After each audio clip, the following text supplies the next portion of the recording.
Halo sebelumnya, Assalamualaikum warahmatullahi wabarakatuh. Kami dari kelompok 2 mata kuliah Filsafat Ilmu, Manajemen 3A, Fakultas Ekonomi Universitas Hasyim Asy'ari Tebuireng Jombang. Di sini kami akan menjelaskan subbab tentang ilmu pengetahuan dan pengetahuan harian. Untuk penjelasan berikutnya, mari kita simak video berikut ini.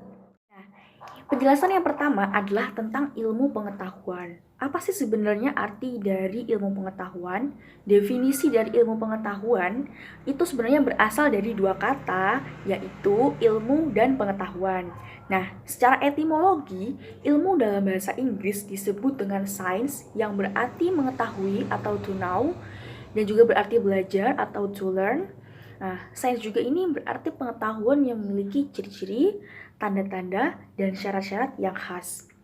Sementara, pengetahuan dalam bahasa Inggris ini disebut dengan knowledge yang mempunyai arti kenyataan menyadari sesuatu atau kondisi menyadari sesuatu yang diperoleh secara umum melalui pengalaman atau asosiasi, sebuah pengetahuan, susunan antara kebenarannya informasi, dan prinsip-prinsip yang diperoleh manusia atau diartikan juga sebagai kenyataan yang memiliki informasi yang sedang dipelajari. Jadi, pengetahuan dalam bahasa Inggris ini adalah sebuah susunan kebenaran informasi kenyataan yang sedang diteliti dan dipelajari. Nah, dari penjelasan dua arti kata itu tadi dapat kita simpulkan bahwasannya ilmu pengetahuan adalah suatu fakta yang bersifat empiris atau gagasan rasional yang dibangun oleh individu melalui percobaan dan pengalaman yang teruji kebenarannya. Itulah mengapa para ahli yang sudah meneliti kebenaran pengetahuan itu disebut dengan ilmuwan. Tapi ini teman-teman, dalam wacana filsafat ada perbedaan antara pengetahuan dengan ilmu. Jika melihat definisi yang telah saya paparkan tadi, para ahli filsafat atau filsuf ini mendefinisikan pengetahuan tersebut sebagai pengetahuan biasa. Jadi beliau-beliau ini mendefinisikan tadi ilmu dan pengetahuan itu adalah sebagai pengetahuan biasa atau ordinary knowledge. Nah, pengetahuan ini terdiri dari pengetahuan ilmiah dan pengetahuan pra-ilmiah. Pengetahuan ilmiah adalah hasil pencerapan dengan panca indera terhadap objek tertentu yang dijumpai dalam kehidupan sehari-hari dan disebut pula sebagai pengetahuan intuitif. Sedangkan pengetahuan prailmiah adalah hasil-hasil pencerapan indrawi dan hasil pemikiran rasional yang tersedia untuk diuji lebih lanjut kebenarannya dengan menggunakan metode-metode ilmiah. Nah, itu sebabnya seperti saya jelaskan tadi bahwa para ilmuwan itu tadi disebut dengan ilmuwan karena sudah menguji secara ilmiah kebenaran itu tadi. Yang selanjutnya saya akan menjelaskan tentang bahwa pengetahuan dapat diperoleh melalui media. Yang pertama, pengetahuan yang diperoleh melalui indera. Pengetahuan yang diperoleh melalui indera melibatkan organ-organ tubuh yang akan menerjemahkan responsasi indera dalam bentuk pengetahuan. Yang kedua, pengetahuan yang diperoleh melalui skins. Hakikatnya adalah pengetahuan harus berdasarkan empiris, hipotesis yang dihasilkan pun harus rasional, logis, berdasarkan ilmiah, dilakukan eksperimen berdasarkan teori dan menerangkan hubungan sebab akibat cara kerja ilmuwan. Terus yang selanjutnya atau yang ketiga, pengetahuan yang diperoleh melalui filsafat. Seorang ilmuwan yang filsafati tidak akan puas mengenal ilmu dari sudut pandang itu sendiri. Dia ingin mengetahui ilmu dari konstelasi pengetahuan dari sudut pandang lainnya. Yang selanjutnya, yang keempat, yaitu pengetahuan yang diperoleh melalui mistik. Pengetahuan mistik adalah pengetahuan yang tidak rasional. Maksudnya hubungan sebab akibat yang terjadi itu tidak dapat dipahami secara rasional. Pengetahuan ini kadang memiliki bukti empiris, tetapi kebanyakan tidak dapat dibuktikan secara empiris. Selanjutnya, dari filsafat itulah kemudian lahirlah 3 cabang ilmu pengetahuan, yaitu natural science atau ilmu-ilmu alamiah, meliputi fisika, kimia, astronomi, biologi, dan lain-lain. Yang kedua, social science atau ilmu-ilmu sosial, meliputi sosiologi, ekonomi, politik, antropologi, sejarah, psikologi, geografi, dan lain-lain. Yang ketiga, humanities atau ilmu-ilmu budaya, meliputi bahasa, agama, sastra, seni, dan lain-lainnya. Dan selanjutnya saya akan menjelaskan tentang macam-macam ilmu pengetahuan. Pada umumnya ilmu pengetahuan dibagi beberapa jenis, di antaranya pengetahuan langsung atau disebut immediate adalah pengetahuan langsung yang hadir dalam jiwa tanpa melalui proses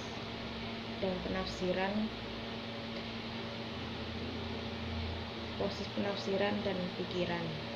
Yang kedua, pengetahuan tak langsung atau disebut juga immediate adalah hasil dari pengaruh, interpretasi dan proses berpikir serta pengalaman yang lalu.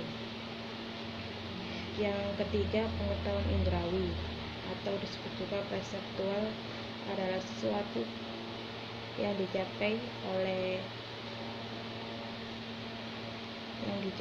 dan diraih melalui indra lahiriah.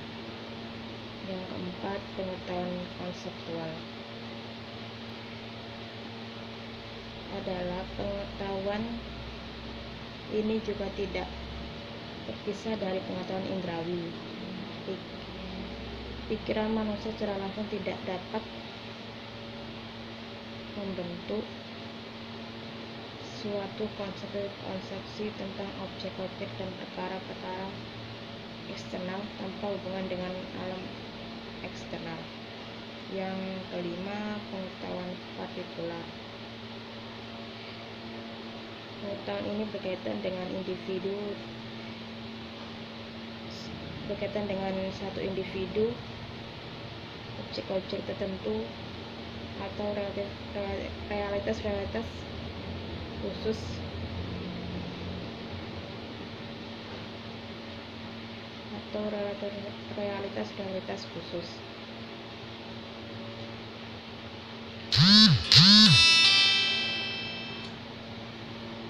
Yang keenam, pengetahuan universal, pengetahuan yang meliputi keseluruhan yang ada seluruh hidup manusia, misalnya agama dan filsafat.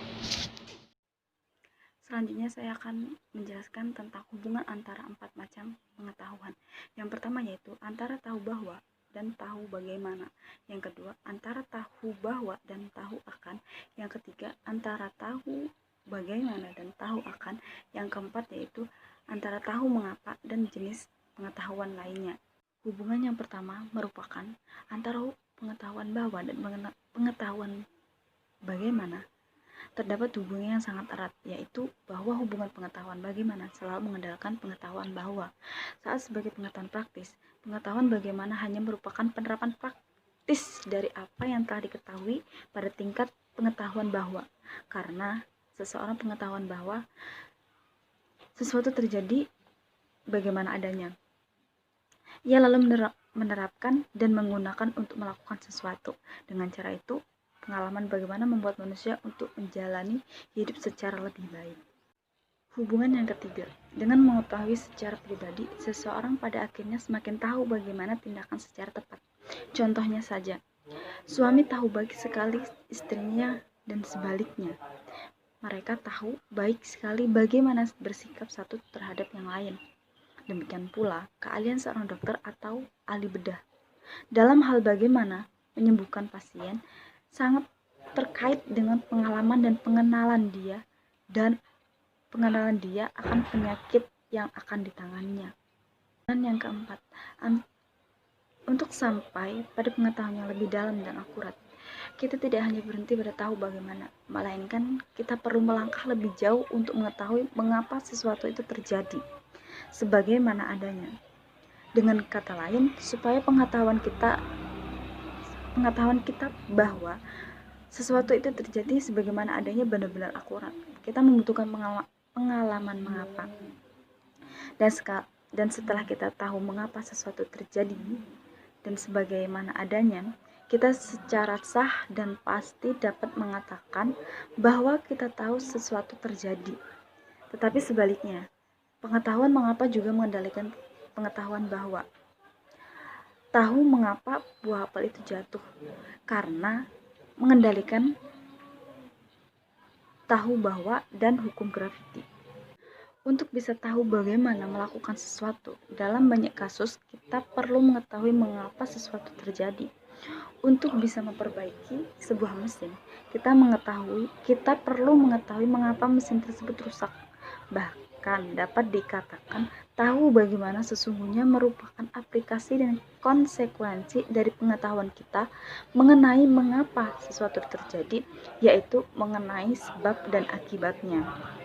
Dan dalam kasus tertentu, untuk bisa mempunyai pengetahuan mengapa sesuatu terjadi, kita perlu mempunyai pengenalan pribadi. Kita perlu tahu akan, yaitu tahu secara mendalam tentang hal itu. Dengan kata lain, kita tahu mengapa sesuatu terjadi karena kita tahu secara personal. Kita kenal betul akan hal itu. Tentu saja bisa terjadi bahwa seseorang tahu mengapa sesuatu terjadi tanpa perlu punya pengenalan pribadi. Sebaliknya, bisa saja seseorang tidak tahu akan sesuatu tanpa perlu tahu mengapa. Jadi, hubungan antara 4 macam pengetahuan dapat kita simpulkan bahwa keempatnya saling berkaitan satu sama lain untuk memungkinkan manusia sampai pada pengetahuan yang semakin akurat dan sempurna. Berdasarkan hubungan antara keempatnya, kita dapat membuat skema dalam sebuah urutan peringkat yang semakin mendalam untuk memungkinkan manusia pada pengetahuan yang semakin akurat.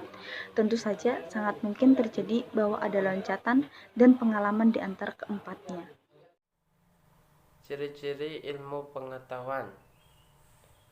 Empiris, pengetahuan diperoleh berdasarkan pengamatan dan percobaan. Sistematis, berbagai keterangan dan data yang tersusun sebagai kumpulan pengetahuan yang mempunyai hubungan teratur. Objektif, ilmu pengetahuan itu bebas dari prasangka perseorangan dan kekuasaan pribadi. Analitis, pengetahuan ilmiah berusaha membeda-bedakan pokok soal dan peranan dari bagian-bagian itu. Verifikatif, dapat diperiksa kebenaran oleh siapapun. Selanjutnya saya akan menjelaskan tentang skeptisisme dalam sudut pandang skeptisisme yang umum. Oke, nanti kita akan dilanjutkan dengan skeptisisme yang dalam tinjauan filsafat, tapi untuk video kali ini saya akan lebih condong terhadap skeptisisme dalam artian atau sudut pandang yang global atau generally atau umum. Oke, skeptisisme dalam artian umum ialah sifat seseorang atau kecenderungan seseorang untuk mempertanyakan sesuatu sebelum dia menganggapnya bahwa itu benar. Oke, ketika kita bersikap, misalnya kita mendengar Darwin mengatakan bahwa manusia berevolusi dari yang awalnya kera menjadi berevolusi dari kera menuju ke manusia by natural selection. Tapi ketika kita tahu tentang teori itu, kita menganggap, oh itu belum tentu benar. Kita lihat sudut pandang ilmuwan-ilmuwan yang lain. Secara tidak langsung, kita sudah bersifat atau secara tidak langsung kita sudah bersikap secara skeptis ketika itu. Karena kita tidak langsung menganggap sesuatu itu benar, tapi kita cenderung meragukan sesuatu itu terlebih dahulu sebelum menganggap bahwa hal itu benar. Nah, kenapa bersifat skeptis itu penting? Karena dalam keilmuan tidaklah baik ketika kita mengambil kesimpulan dengan secara cepat. Oke, semakin cepat kesimpulan itu diambil, maka kevalidan atau benar tidaknya kesimpulan itu sangatlah diragukan. Oke, dalam keilmuan kita memang harus bersifat atau berkarakter skeptisisme agar pengetahuan yang kita dapat benar-benar valid.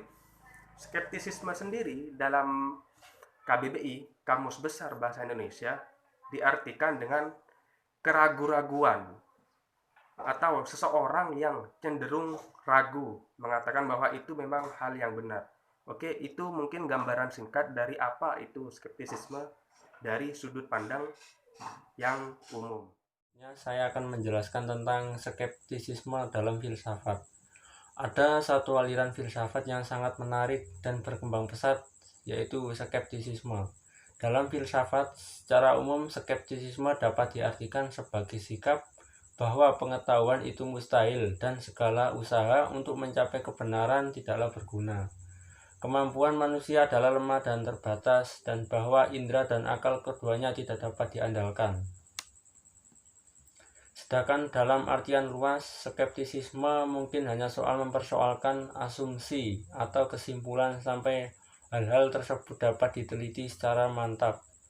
Skeptisisme dalam artian tersebut cenderung untuk mendahului dan mendorong pemikiran filsafat. Skeptisisme mengingatkan kita perlunya sikap hati-hati dari bahaya dogmatisme. Dilacak dari sejarahnya, filsafat skeptisisme telah muncul sejak zaman Yunani kuno. Pada zaman itu, skeptisisme menjadi pandangan hidup atau sikap filsafat para filosof. Para filosof Yunani kuno berkeyakinan manusia tidak akan memperoleh pengetahuan. Artinya tidak ada kebenaran mutlak dalam pengetahuan. Dalam sejarah filsafat barat, skeptisisme memberikan andil yang cukup besar bagi kemajuan dan perkembangan filsafat, khususnya skeptisisme metodis yang berkembang pada abad modern. Selanjutnya saya akan menjelaskan tentang jenis-jenis skeptisisme. Yang pertama, skeptisisme filosofis, yaitu kebenaran adalah relatif. Setiap orang memiliki dan tidak ada kesamaan antara yang satu dengan yang lainnya. Skeptisisme seperti ini kebanyakan dianut oleh filsuf Yunani kuno. Yang kedua, skeptisisme moral. Oleh karena tidak ada satupun pendapat yang benar, maka juga tidak ada satupun tindakan yang dianggap benar. Masing-masing orang akan berbuat sesuai dengan ketentuan yang berlaku di tempatnya. Yang ketiga, skeptisisme metodologis. Skeptisisme dalam artian ini tidak sebagai suatu sikap, tetapi hanya dipakai sebagai metode untuk mencapai kebenaran, tetapi menangguhkan segala pendapat sebelumnya. Yang keempat, skeptisisme metafisik.